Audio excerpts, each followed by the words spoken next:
The string lights glittered above me, their glow reflected in the untouched glasses of champagne. I stood on the small engagement stage, my hands shaking around a microphone that suddenly felt too heavy. Every table in the hall was set, candles lit, roses arranged, place cards written in perfect cursive. But not a single guest sat in the chairs. Before we begin, drop a comment and tell us where are you from and from which city you're watching our videos. And after watching the whole video, don't forget to tell us what would you do in this situation.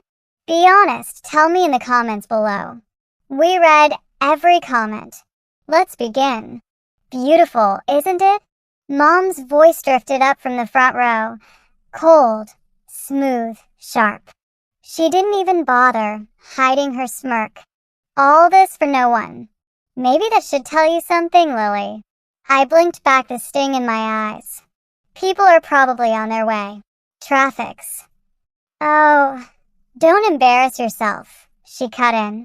You really thought people would show up to your engagement? Please. You're not that important.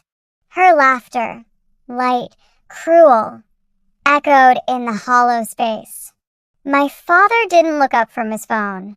My sister leaned against the pillar, whispering something that made her laugh, too. It all felt like a scene rehearsed to humiliate me. I looked down at the ring on my finger. Simple, silver, a promise I'd once believed meant something. My fiancé, Andrew, was supposed to arrive 20 minutes ago. Maybe longer. My chest tightened. Mom stepped closer, her perfume thick and sweet, masking the venom in her tone. Face it, Lily. You've always been the afterthought. Even your fiancé probably realized what everyone else already knows, that he can do better. The words lodged like glass in my throat. I took a step back, gripping the mic. My hands were cold. My voice was softer than I wanted, but steady. You don't get to define my worth, Mom. Not tonight. Her brows arched, amused. Worth? Honey, worth is what fills seats. The hall went silent again. Only the hum of the air conditioning filled the space.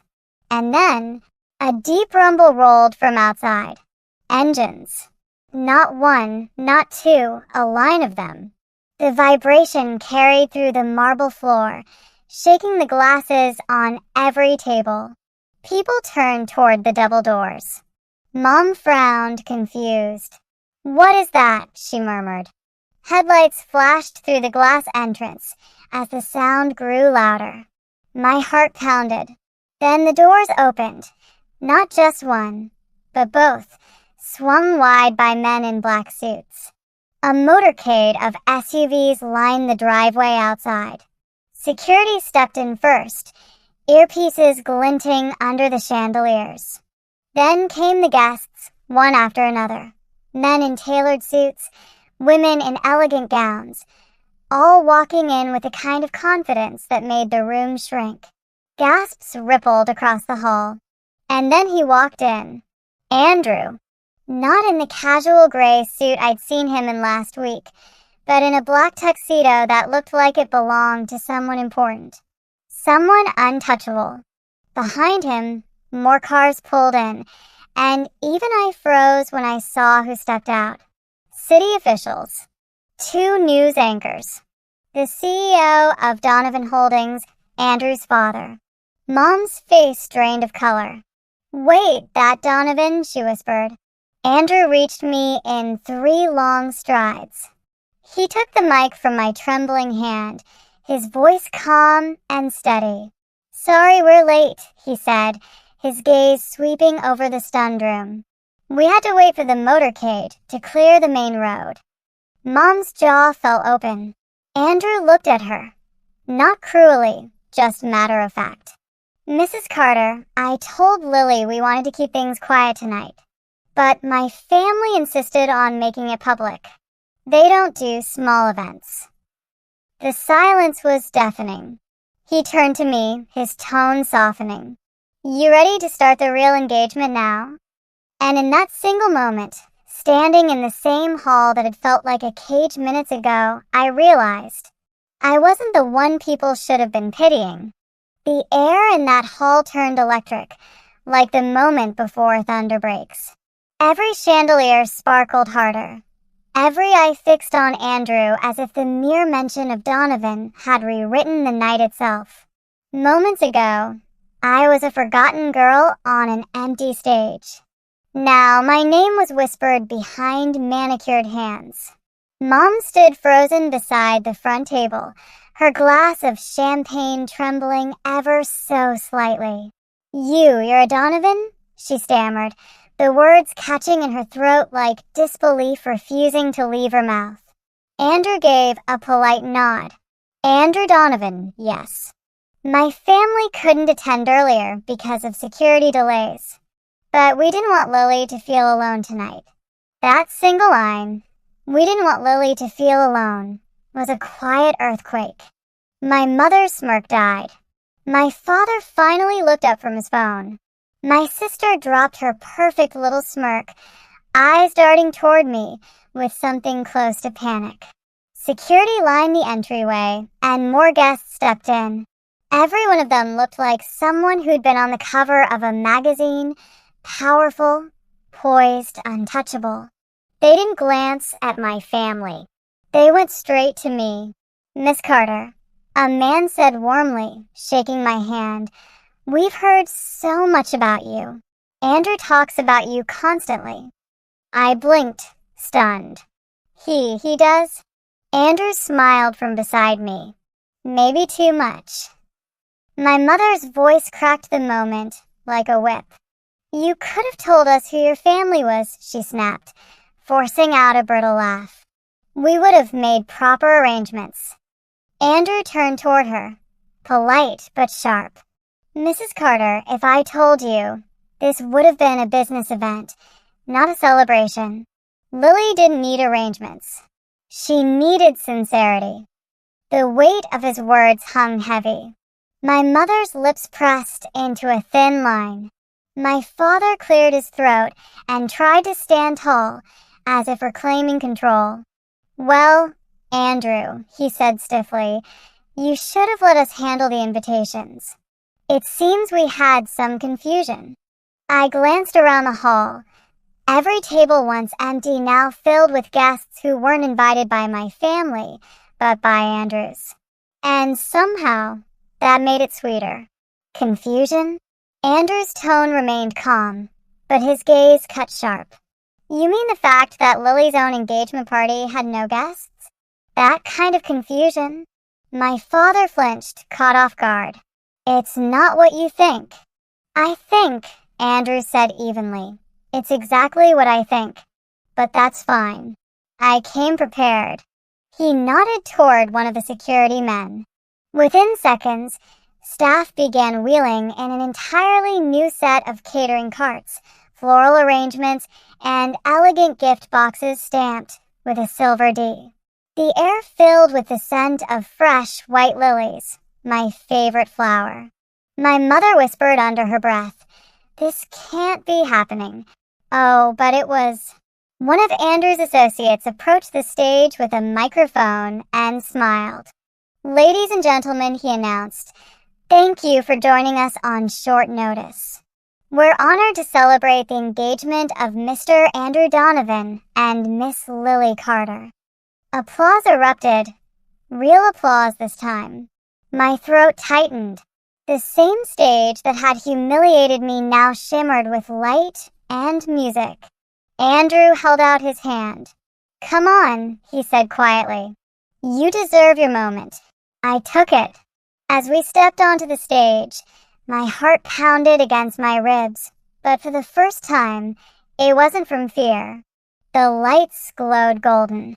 Cameras flashed. Guests cheered. Andrew slipped an arm gently around my waist, respectful, steady, as if to remind me that this moment wasn't about power. It was about being seen. "Ladies and gentlemen," he said into the mic, his voice firm and composed, "tonight's celebration isn't about wealth, status, or last names. It's about recognizing someone who's been overlooked far too long.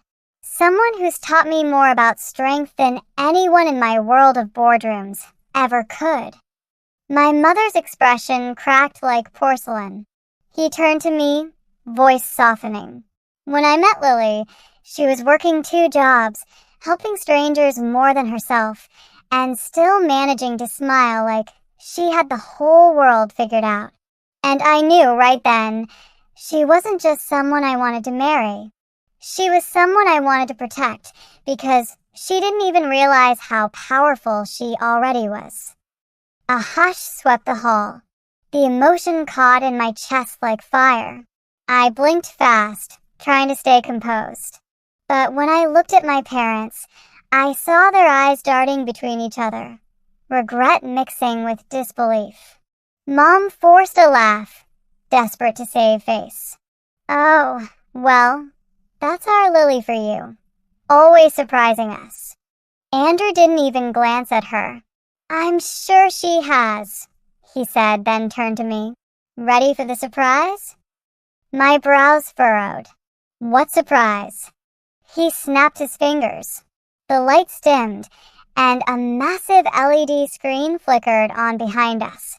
A short video began to play, showcasing photos and clips of me volunteering at community drives, organizing small-town charity events, and working late nights on my art projects.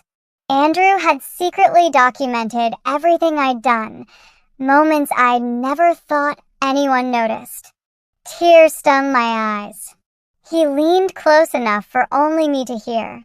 "I told my media team the world should see the woman I'm marrying, not the version people tried to shrink." The video ended with a still photo, me handing food to a little girl outside a community shelter.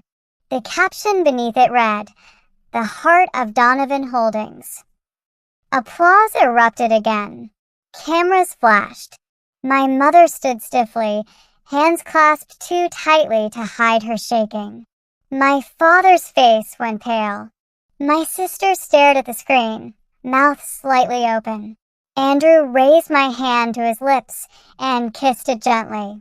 "Now they all know," he whispered, "who you are, and who they should have never underestimated." The crowd rose in a standing ovation. I looked out at the sea of faces, and in the front row, my mother stood speechless, stripped of every word she'd ever used to make me feel small.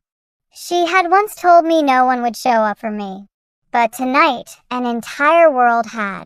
And this time, she couldn't laugh it away. The applause roared through the hall like a wave. For a moment, I just stood there, lost in it.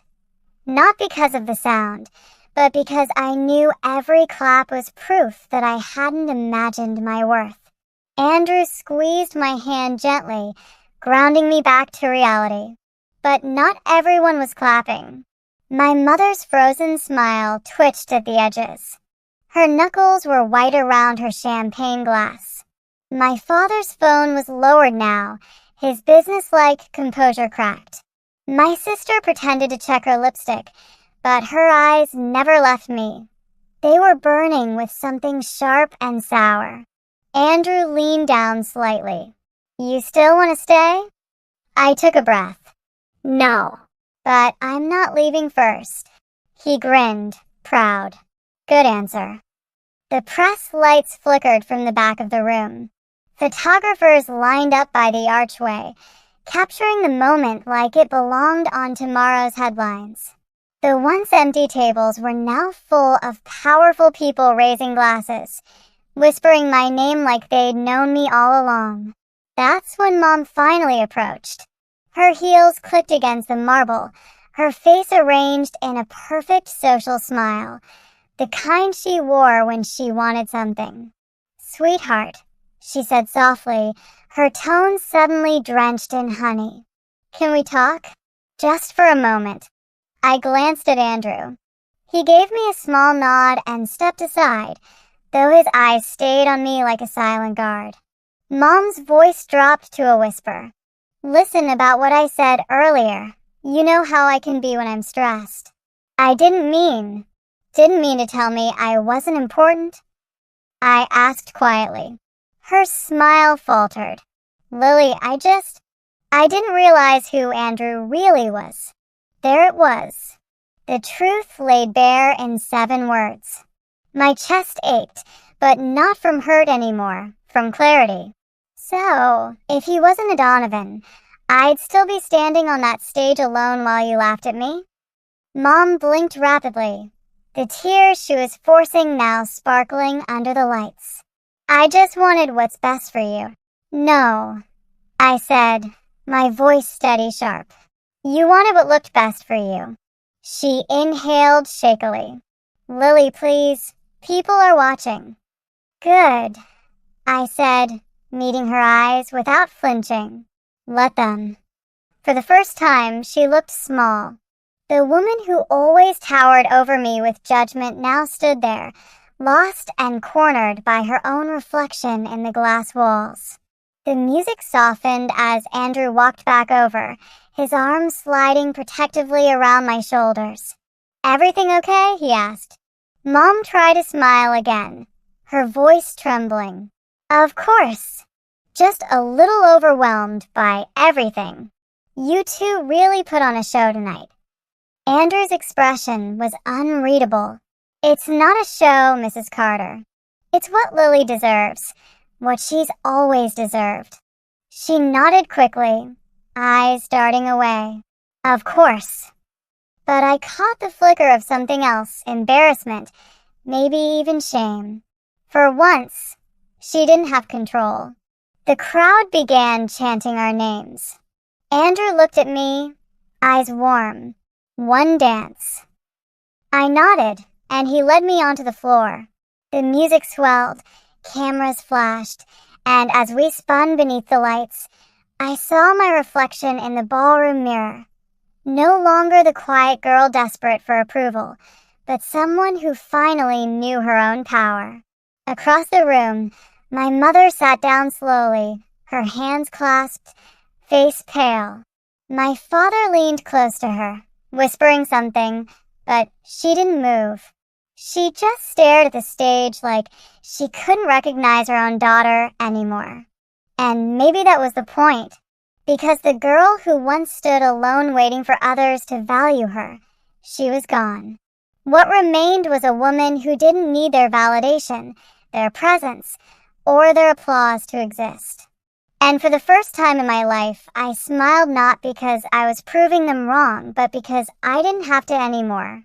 When I woke the next morning, the first thing I saw was sunlight spilling across the marble floor of Andrew's penthouse. Quiet, warm, unbothered. My phone buzzed nonstop on the nightstand. Missed calls, messages, tags. My name was everywhere. Lily Carter, the woman who stole the city's heart. The Donovan engagement that shocked everyone. And my favorite, the empty party that turned into a legend. Andrew stood by the window, talking softly on his phone. His reflection in the glass looked every bit the man the world now knew him to be.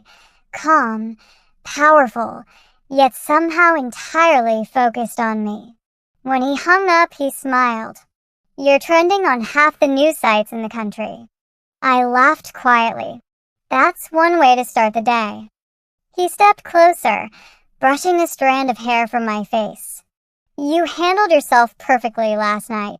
I've never seen someone hold their ground like that." I looked up at him. "I wasn't holding ground, Andrew. I was taking it back." He grinned, pride flickering in his eyes. "And you did." But my phone buzzed again, Mom, followed by Dad. Then Sophie, my sister. I stared at the screen for a moment, the ache of old wounds trying to rise again, before I set it back down. Andrew tilted his head. "You're not going to answer?" "No," I said softly. "Not yet. Some silences are worth keeping." A knock came at the door. One of Andrew's assistants stepped in, carrying a sleek black envelope. "From the Donovan Foundation," she said politely. "It's for Miss Carter." Inside was a letter on thick white stationery and a key. To our future daughter-in-law. The community center you've been volunteering at will now operate under the Carter Initiative, fully funded, indefinitely. Consider it a gift for the heart you've shown this city. My breath caught. They named it after me? Andrew nodded, smiling. Dad's idea. He said real strength isn't about legacy. It's about compassion. You've got both. Tears blurred my vision before I could stop them. I don't even know what to say. Say nothing, he whispered. Just keep being you.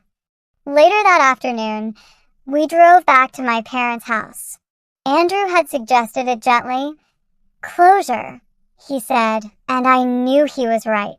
The mansion looked smaller than I remembered, stripped of the power it once held over me. Mom opened the door before we could knock. Her face was tired, her eyes red. Lily, she breathed, like saying my name might undo the things she'd done. Dad stood behind her, silent. My sister peeked from the hallway, pretending she wasn't listening. I saw the news, Mom said softly. You were incredible last night. I nodded, polite. Thank you. She hesitated, twisting her fingers. I wanted to say I'm sorry. For everything. For the way I spoke to you. For not seeing who you really are. Her voice cracked, and for the first time, it sounded real. Not rehearsed. Not polished. Just raw. I didn't answer right away. The silence stretched between us, the kind that used to scare me. But now it felt different. It felt powerful. I appreciate that, I said finally. But I don't need you to see me anymore. I already do. Her eyes filled, and she nodded slowly. As we turned to leave, she whispered, You really changed, Lily. I looked back once. No, Mom. I just stopped believing you when you said I couldn't. The door closed behind me, and the weight of years lifted with it. Back in the car, Andrew reached over, his hand finding mine.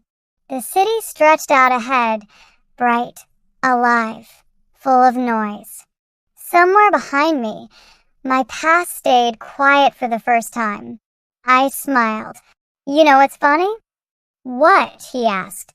That empty hall was the best thing that ever happened to me. Andrew chuckled. Because it showed everyone who you really are? I shook my head. Because it showed me. And as the skyline glowed against the afternoon sun, I realized I didn't need a crowd, or applause, or even revenge. I just needed that moment when the world finally stopped underestimating me. And that moment had already come.